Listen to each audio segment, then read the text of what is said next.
concretamente el transformador monofásico ideal y vamos a verlo en sus dos posibilidades de funcionamiento, aunque normalmente va a trabajar en carga, ¿vale? Pero también en cómo funciona y qué funcionamiento tiene en vacío, ¿de acuerdo? ¿Cómo está funcionando ese transformador en vacío, ¿vale? Tenemos aquí una representación esquemática de lo que es un transformador, recordamos rápidamente, un bobinado primario, un bobinado secundario, ¿de acuerdo? Y unas chapas magnéticas, un circuito magnético que va a englobar todo el flujo que va a crear el bobinado primario, que va a pasar por el bobinado secundario. Vale. Primero lo que tenemos que identificar es qué consideramos o qué entendemos cuando hablamos de un transformador monofásico ideal, ¿vale? Cuando hablamos de ideal, lo que hacemos es reducir complejidades para el cálculo del mismo, ¿vale?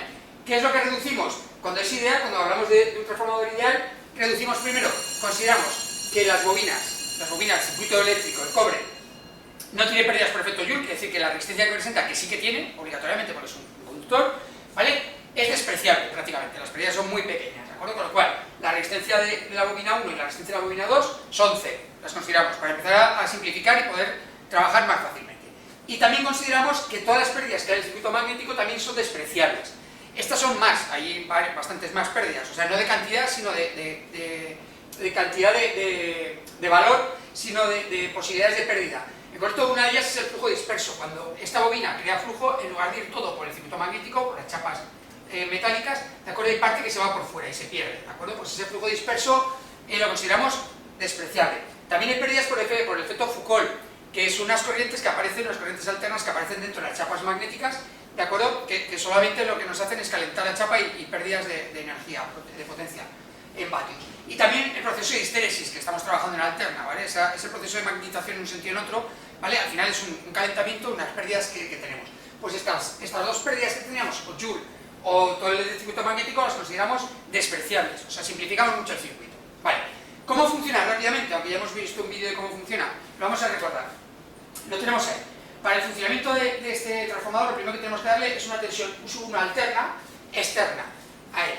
¿De acuerdo? Alimentamos esa tensión U1 el bobinado primario. Cuando alimentamos ese bobinado primario que tiene una bobina, inmediatamente aparece una intensidad, que cuando no hay nada conectado en el secundario llamamos intensidad de vacío o I sub 0. ¿Vale? Aparece esa intensidad. Esa intensidad es alterna y entra en la bobina. ¿De acuerdo? Y inmediatamente cuando tenemos una bobina y aparece una intensidad en una bobina, crea un campo magnético. Y si es alterno, también crea un campo magnético. Lo que pasa es que crea un campo magnético alterno. Es un campo que va norte-sur constantemente, y aumentando y disminuyendo de valor. Y después, ese campo magnético afectando a la propia bobina, ¿de acuerdo? Es otro efecto posterior, afectando a la propia bobina. Recordamos que una bobina que tiene un campo magnético variable, inmediatamente responde creando una fuerza contra el electromotriz, una fuerza electromotriz inducida, que se opone a la causa que la creó. O sea, si el campo está aumentando, él crea una fuerza electromotriz inducida que crea su propio campo para reducirlo. Y si el campo está disminuyendo, lo que hace es crear esa fuerza electromotriz al contrario para ayudar al campo que tenemos. Con lo cual, una tensión U1 alterna crea una intensidad I sub 0 de vacío alterna, un flujo alterno y una fuerza electromotriz inducida S1, aquí. ¿Vale? Aquí en la bobina 1. ¿De acuerdo? En concreto, la U1 será igual a S1. Porque esto es un circuito eléctrico cerrado y sabemos que las fuerzas electromotrices o tensiones de un circuito eléctrico cerrado tienen que darme 0. Con lo cual, lo que yo tengo, la U1 de fuera y la S1 que crea la bobina, se tienen que oponer, restarse y eliminarse para que dé 0. ¿De acuerdo? Lo podemos poner como U1 igual a S1 o que U1 menos S1 es igual a 0 voltios. ¿Vale? Bien, eso me pasa en el primario. ¿Qué pasa en el secundario? Al secundario le llega el flujo alterno, que al pasar un flujo alterno por una bobina, inmediatamente crea una fuerza electromotriz inducida. ¿De acuerdo? Esa fuerza electromotriz inducida es la E sub 2. ¿Vale? Y como está abierto el circuito, la tensión que aparece directamente en ese bobinado la sacamos en los bornes exteriores que está desconectado y será U sub 2. Coincidirá, en este caso, E sub 2 coincidirá con U sub 2. No es un circuito cerrado, por lo cual simplemente lo que me está diciendo es que la tensión que tengo entre estos dos puntos es la misma que tengo aquí fuera entre estos dos puntos. Vale, recordando un poquito todo esto, vamos a ver qué pasa qué valores tienen las fuerzas electromotrices. Por la ley de Lenz, sabemos que la fuerza electromotriz es menos, porque es una tensión de oposición, menos el número de espiras del primario por la variación del flujo respecto al tiempo en el primario. Y en la E sub 2 será menos el número de espiras del secundario por la variación del flujo respecto al tiempo. Lo bueno que tenemos aquí es que solo tenemos un flujo, o sea, el que pasa por la bobina primaria es igual al que pasa por la bobina secundaria. Si yo cojo estas dos expresiones y las divido, ¿de acuerdo? Me queda, perdón, que es 1, que es 1 partido por E sub 2 será igual a N1 partido por N2. O sea, hay una relación directa entre las fuerzas electromotrices inducidas y el número de espiras, ¿vale? Y si yo, perdón, tomo en cuenta el circuito como ideal, o sea, elimino todas las posibles pérdidas que hay, puedo decir que también es igual a la U sub 1 partido por la U sub 2, en las tensiones de fuera de toda la máquina, ¿de acuerdo? O sea, hay una relación directa entre las tensiones de fuera, ¿vale?, la que yo aporto y la que sale en el secundario, respecto al número de espiras. Esto lo que me está indicando es que yo, si cambio el número de espiras, que es una cuestión física, yo pongo 100 espiras aquí, aquí 50, cambio la tensión de la salida, ¿de acuerdo? Si pongo 100 espiras y 100, la tensión que entra sale, ¿de acuerdo? Porque serán iguales. 100 partido por 100, 1, pues las tensiones tienen que ser iguales. Pero si yo aquí pongo 100 y aquí pongo 50, 100 y 50 me da 2, con lo cual me está diciendo que la tensión del secundario será la mitad. O sea que yo puedo conseguir una máquina que reduce o aumenta, ¿vale?, las tensiones respecto a la primera que yo meto. O sea, si yo meto una tensión fija de U sub 1, por ejemplo, si yo tengo una U sub 1 de 100 voltios, pongo N1, que es el doble de N2, ¿vale?, me quedaría 2 es igual a U sub 1 partido por U sub 2. Entonces, ¿qué me quedaría?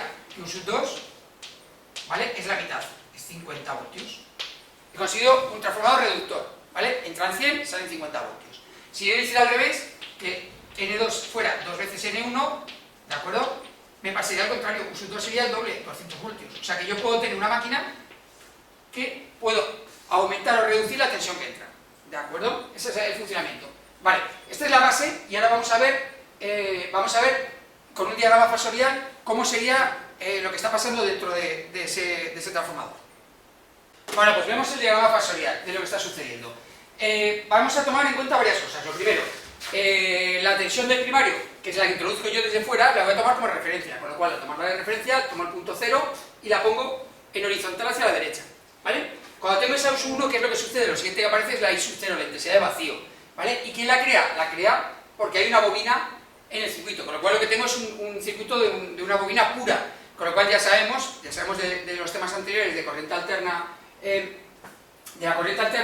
que en una bobina se desfasa la intensidad de 90 grados en retraso, o sea, siempre la intensidad va a 90 grados detrás de la tensión, con lo cual ponemos la intensidad de vacío, ¿vale?, vertical, hacia abajo, con un desfase de 90 grados entre la tensión e intensidad. Este sería el circuito del primario, ¿de acuerdo? Y luego esa intensidad es al pasar por la bobina del primario, crea una fuerza electromotriz inducida, E sub 1. Vale, dijimos, esto es un circuito cerrado, y comentamos hace un momento que U sub 1 tiene que ser igual a E sub 1, pero en oposición, U sub 1 menos E sub 1 es igual a 0, ¿vale? O sea, si yo aquí tengo el punto positivo inicial de esa tensión, aquí tendría el punto positivo. En este circuito están en oposición, ¿vale? Yo tendría esto, aquí tengo la U sub 1 que me viene de fuera, y aquí la bobina, donde tengo el más, vemos que están en oposición, uno con otro, con lo cual, si yo voy a dibujar el fasor de la E sub 1, E sub 1 tiene que tener la misma longitud que U sub 1, ¿vale? O sea, tiene que ser del mismo tamaño, si estos son 100 voltios, esto será 100, lo que pasa es que va en el otro sentido, ¿vale? Están en oposición, ¿vale? El diagrama fasorial. Vale, y también me queda ya lo que serían los elementos que tiene el secundario. En este caso, en el secundario, como está abierto, ¿de acuerdo?, que está en vacío, solo tengo E sub 2 y U sub 2. La E sub 2 es la fuerza electromotriz que aparece en la bobina del secundario. Aquí le he puesto los dos valores con el mismo fasor, porque coinciden, ¿vale? Y los he puesto en oposición. Cuidado, es lo que estamos tomando. Primero, U sub 1 de referencia, U sub 1 y sub 0, un desfase de 90 grados en la bobina, E sub 1 es opuesto a U sub 1. Pero E sub 2, que coincide con U sub 2, depende de la conexión.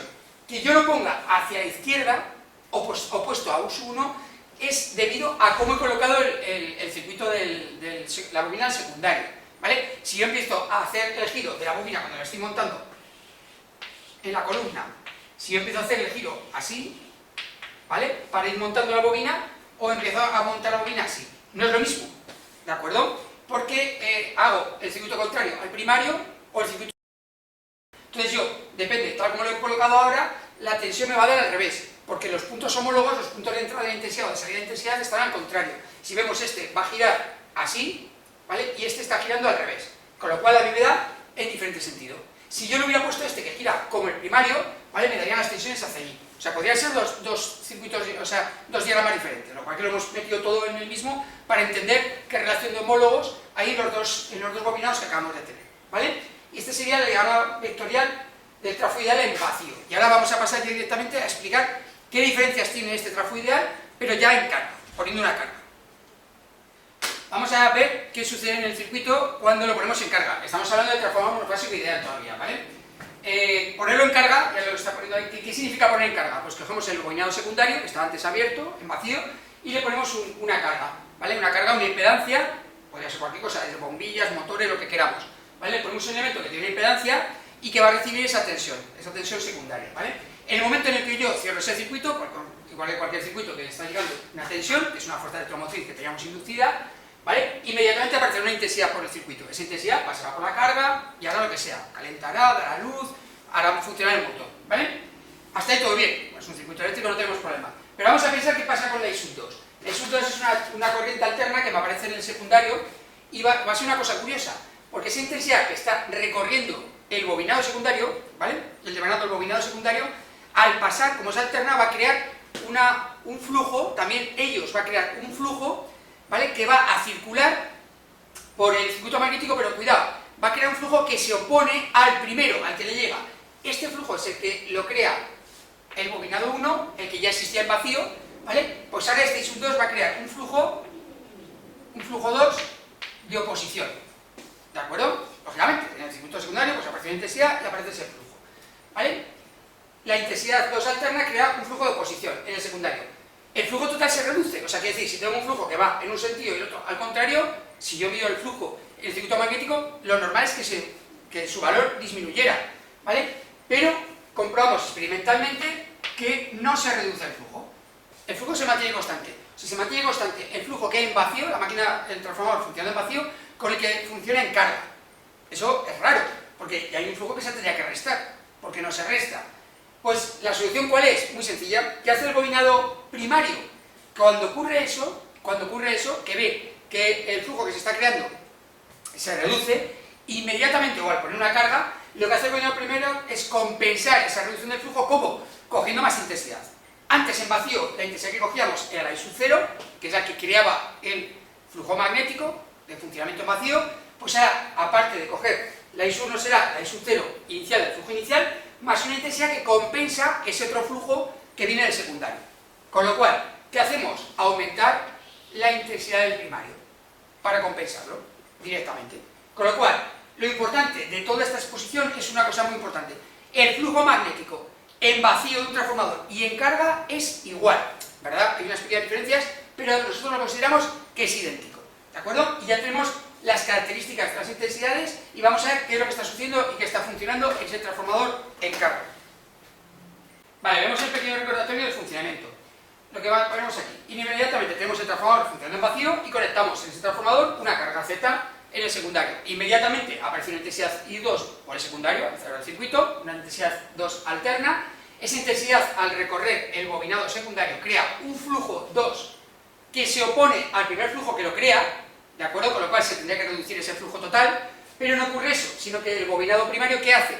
Inmediatamente, en vez de pedir la I0, la intensidad de vacío, que es la que utilizamos para crear el campo magnético, pide una I1. Esa I1 se compone de la I0, del que creaba el campo original, más una intensidad que compensa el efecto de la I2.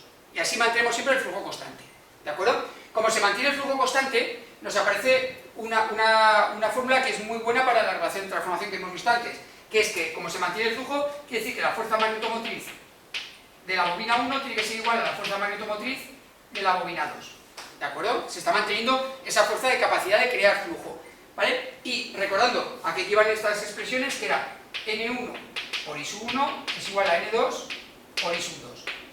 Y si yo aquí hago la relación que ya sabemos de la relación de transformación, de pasar la N2 aquí, pasar la I1 al otro lado, ¿vale? Me queda que la relación de espiras tiene una relación de intensidades al contrario. N1 partido por N2 es igual a I2 partido por I1. Y esto nos recuerda que es la relación de transformación que ya conocemos, de un transformador en vacío, que equivalía a US1 partido por US2. ¿Vale? También. Entonces, la relación de transformación de un transformador es US1 partido por US2 y también es I2 partido por I1. ¿Vale? Esto tiene bastante importancia porque si yo ahora, porque también ya sabíamos que esto también era igual a S1 partido por S2. Yo ahora multiplico con cruz, ¿de acuerdo? Si yo multiplico con cruz esa relación, ¿vale? Que la voy a poner aquí, ¿vale? Que me queda que I sub 2 partido por I sub 1 es igual a E sub 1 partido por E sub 2. Si yo multiplico con cruz, me queda que E sub 1 por I sub 1 es igual a E sub 2 por I sub 2. Y tensión por intensidad, recordamos que en alterna es la potencia aparente, con lo cual la potencia aparente del primario, la que entra por el primario, tendrá que ser igual a la que sale por el secundario. De ahí sacamos que esta máquina, el transformador, ¿vale?, no produce ni gasta potencia, las pérdidas que tiene, sino que toda la potencia la pasa directamente, solamente la pasa. ¿Qué hace un transformador? Lo que hace es reducir o aumentar las magnitudes eléctricas, la tensión y la intensidad, ¿de acuerdo?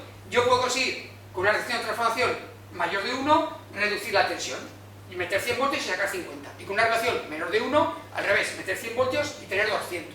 O sea, yo lo que puedo hacer es, manteniendo la potencia, si yo estoy metiendo 1000 voltiamperios, sale 1000 voltiamperios. Lo único que hago es las tensiones ampliarlas o reducirlas. Y ya, como ya vimos en el vídeo anterior, de la explicación básica de un transformador, para qué nos servía, por ejemplo, para transporte de energía eléctrica, que las pérdidas sean menores. Vale, y ahora vamos a ver el diagrama fasorial, cómo cambia el diagrama fasorial del vacío que ya hemos visto antes con el diagrama fasorial de carga. Pues vemos la diferencia entre, por eso les pongo los dos diagramas, de qué pasaría en el diagrama fasorial en el transformador en vacío y en carga. En el vacío, recordamos, la tensión U1 referencia, en horizontal, a la derecha, como es una bobina pura, la intensidad de vacío la que creaba el flujo a 90 grados, ¿vale?, desfasadas en retraso, la E1 tendría que ser opuesta a U1, ¿de acuerdo? Y luego, según como he puesto el bobinado, pues la E2 y U2 la he puesto para que vaya en oposición, he bobinado los bobinados al contrario. ¿Vale? ¿Qué pasa cuando ponemos una carga? Pues vemos que la tensión va a ser la misma porque la doy desde fuera, U1, está claro, U1 y S1 van a ser las mismas, lo estoy aportando desde fuera. Lo que cambia es I1. I1 ya no está a 90 grados, sino que I1 se compone, ya lo hemos dicho, de I0 más una intensidad de compensar el efecto del secundario. ¿De acuerdo? Con lo cual, lo único que puedo hacer para compensar el efecto del secundario, porque la carga del secundario no va a ser, puede ser resistiva, un poco capacitiva, lo que sea, ¿vale? Lo que va a hacer esa intensidad es reducir esos 90 grados y crear un ángulo de desfase menor de 90. ¿Vemos? U1, que va por aquí, ¿de acuerdo? Y se crea esa intensidad, que es la composición de la que teníamos antes de esta, más la que hemos tenido que coger para oponernos a ese flujo, ¿de acuerdo? Y me pasa lo mismo en el secundario, apareció una intensidad, y apareció una intensidad I2. En este caso, la tendría que haber dibujado más grande, perdón, porque si la tensión se reduce, la intensidad aumenta, ¿vale? La I2, tendría que ser más grande que I1, ¿vale? No complicaros, no está en el mismo ángulo en oposición. Si veis aquí un ángulo, I2 de desfase, que depende de la carga que yo coloque, no tiene por qué estar en el mismo ángulo, ¿de acuerdo? Si yo exagerara este gráfico que acabo de colocar, a lo mejor I1 está aquí y I2 está así, ¿vale? O sea, los ángulos de desfase no tienen por qué ser iguales, lo que pasa es que al dibujarlo ya ahí parece que son iguales, pero no. I2 tendrá su ángulo de desfase y I1 su ángulo de desfase, porque I2 depende de la carga que yo haya metido, ¿de acuerdo? Entonces me aparece ese I2 arriba, como la intensidad va al contrario, porque aquí está entrando y aquí está saliendo, me tiene que dar en el otro lado, ¿vale? Eso es lo que cambia los diagramas fasoriales en vacío. Y ya con esto queda bastante reflejado lo que sucede en el funcionamiento del transformador, con su relación de transformación y cómo van a ser cada tensión, cada intensidad y por qué el flujo se mantiene constante. Y ahora vamos a ver en el siguiente vídeo cómo funciona el transformador en carga.